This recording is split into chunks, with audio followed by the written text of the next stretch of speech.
나는 돈 벌어오느라 뼈 빠지게 고생하고 주말에는 육아까지 돕는데 정작 아내는 피곤하다며 나를 밀어낼 때 우리는 현타를 느낍니다. 가족끼리 그러는 거 아니다.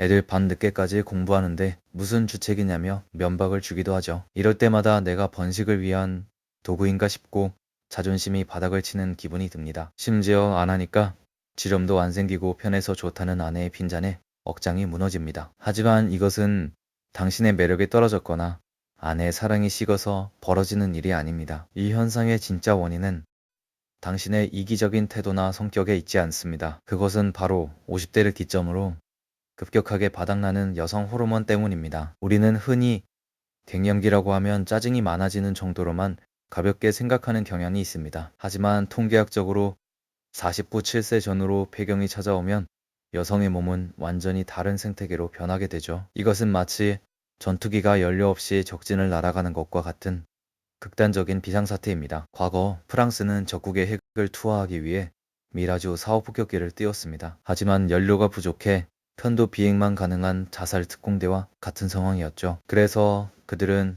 공중급유기를 동원해 하늘에서 연료를 채워 넣는 공중급유 핵 배달 근성 전략을 사용했습니다. 연료가 바닥나면 추락할 수밖에 없는 전투기처럼 여성의 몸도 호르몬이 고갈되면 치명적인 위기를 맞이하는 것이죠. 에스트로겐이라는 연료가 끊기면 질은 급격히 노화되고 얇아지며 약해집니다. 실제로 폐경 후 5년 안에 여성의 70%는 심각한 질 건조증을 겪게 됩니다. 질이 얇아지고 마르기 때문에 관계 시 극심한 성교통이 발생하게 되죠. 당신은 아내가 단순히 귀찮아서 당신을 거부한다고 단정 지어 버립니다. 하지만 아내 입장에서는 살이 찢어지는 듯한 고통을 참아야 하는 형벌과도 같은 시간입니다. 여기에 안면 홍조와 식은땀이 동반되고 인지 능력까지 떨어져 건망증이 찾아옵니다. 얼굴에 깊은 주름이 지고 피부도 얇아지고 처지면서 여성으로서의 자신감마저 상실하게 됩니다. 보행할 때조차 마찰로 인해 불편해지고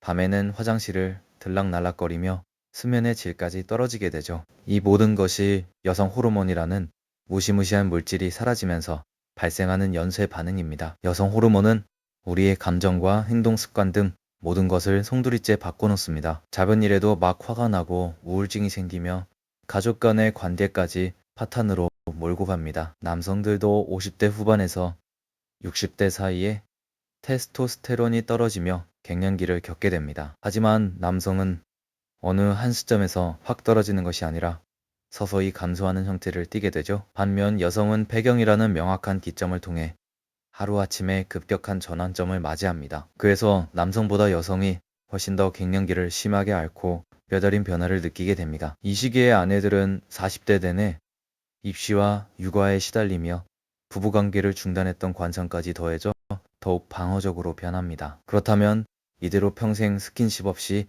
각방을 쓰며 살아야 하는 것인지 묻고 싶습니다. 결론부터 말씀드리자면 절대 그렇지 않습니다. 프랑스 전투기가 공중급유를 받았듯 여성의 몸에도 외부에서 연료를 주입할 수 있습니다. 내 몸의 장기 상태와 유방 쪽 건강을 체크한 뒤 안전하게 호르몬을 보충하는 방법이 있습니다. 부족한 호르몬을 채워주는 것만으로도 겐조증과 통증의 70%는 단번에 개선이 됩니다. 모든 호르몬은 뇌하수체에서 나오기 때문에 호르몬이 채워지면 우울했던 심리 상태도 함께 회복되죠. 호르몬 약 복용이 충분치 않다면 질레이저나 필러 시술로 재생을 도울 수도 있습니다. 얇아진 조직을 다시 탱글탱글하게 채워주어 통증을 없애고 예전의 감각을 되찾아주는 전략이죠. 심지어 소음수 수술이나 미백 시술을 통해 아기살처럼 환하게 관리하며 자신감을 회복하는 경우도 많습니다. 의외로 성욕이 너무 떨어져서 관계 자체를 피하고 싶은 여성에게는 남성 호르몬을 살짝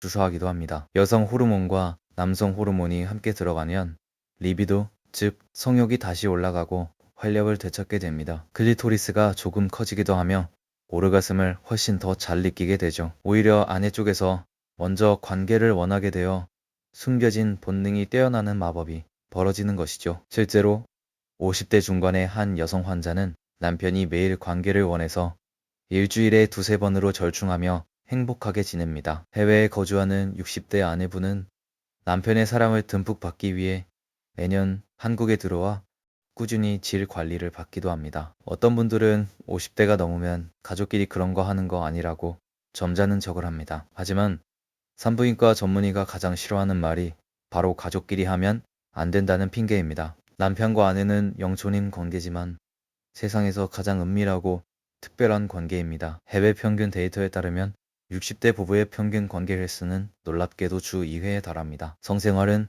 건강이 허락해야만 할 수 있는 매우 소중한 행위이자 건강의 척도입니다. 디스크가 파열되어 6개월간 관계를 못한 부부가 급격히 서먹해진 실제 사례도 존재합니다. 부부 관계는 단순히 육체적 쾌락을 넘어 생식기 쪽으로 혈류를 보내 기능을 유지하게 만드는 생존 필수 조건입니다. 일정하게 성생활을 유지하는 것이 우리 몸을 늙지 않게 방어하는 최고의 안티에이징입니다. 규칙적으로 교감하는 부부일수록 정서적으로 행복하고 사회적 성취도도 높게 나타납니다. 반대로 이 시기를 방치하면 걷잡을 수 없는 가정 파탄이나 외도로 이어지기도 하죠. 실제로 처제와 바람이 나서 언니가 머리채를 끄집고 병원에 와서 성병 검사를 하는 충격적인 일도 벌어집니다. 남편과 스킨십은 없지만 새로 생긴 남자친구와 너무 잘 맞아서 은밀하게 관리를 받으러 오는 아내도 있습니다. 남편의 외도에 충격을 받고 나도 20대처럼 예쁘게 살겠다며 병원을 찾아와 질을 새롭게 다듬는 경우도 흔합니다. 육아와 입시 때문에